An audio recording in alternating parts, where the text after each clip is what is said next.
श्री साईराम मु कृष्णचंद्र शतपथी।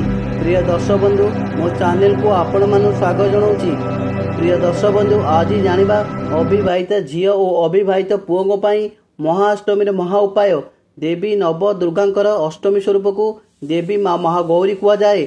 नवरात्रि रे अष्टमी तिथि रे माता महागौरी को पूजा कर जाए। पौराणिक मतरे भगवान शिव को विवाह करने माता कठोर तपस्या और कठोर पूजा करी माता शरीर रंग कला पड़ जाइथिला। भगवान शिव माता कठोर तपस्या और पूजार संतुष्ट होई माता को दर्शन दे निज मस्तक थिबा गंगा जल रे माता को धोई देबारु माता अत्यंत गौरवर्ण और श्वेतवर्ण हो गले।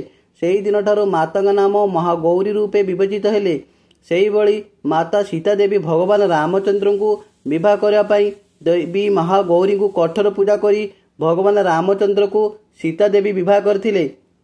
ज्योतिष शास्त्र अनुसार जदि जो झील जातक कुंडल रे दाम्पत्य जीवनर अधिपति पीड़ित किंबा नीच थिबे से झीलकर वैवाहिक जीवन रे प्रतिबंधक सृष्टि होउची और तांकु तांकर मनपसंद बर मिलु नाही।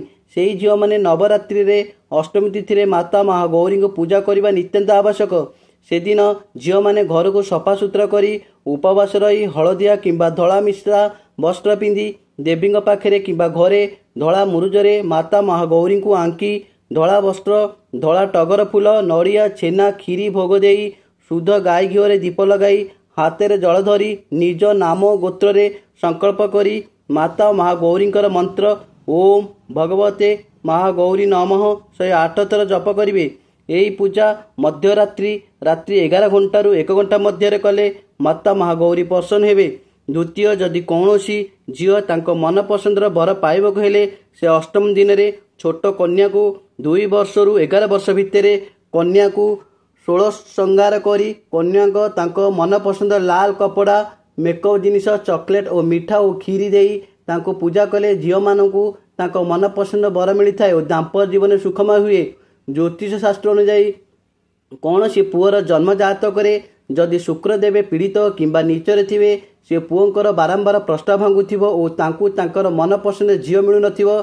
सेही पुओ माने अष्टमी तिथि रे उपवास रही धला वस्त्र पिंधि मांस पन्नीमूल रे पानी देई माता महागौरी को धला वस्त्र धला टगर फूल नड़िया छेना क्षीर और खीरी सहित शुद्ध गाई घीओ दीप जाली और हाथ में जल धरी निज नाम गोत्र कही 108 थर ओम सुम शुक्राय नमः जपिले शुक्रदेव संतुष्ट हेबे एवं माता महागौरी मंत्र ओम भगवते महागौरी नमः जपिले अविवाहित पुओ मानकू तांको मन पसंद झील सहित विवाह हुए और दाम्पत्य जीवन सुखमय हुए।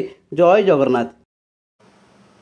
प्रिय दर्शक बंधु जदि मो भिडियोटी आपण मानकू भल लगुताए तेबे भिडियो रे लाइक देबे कमेंट करिवे एवं भिडियोटी को शेयर करदेबे आउ चैनल टी को सब्सक्राइब करने को भूलिबे नहीं।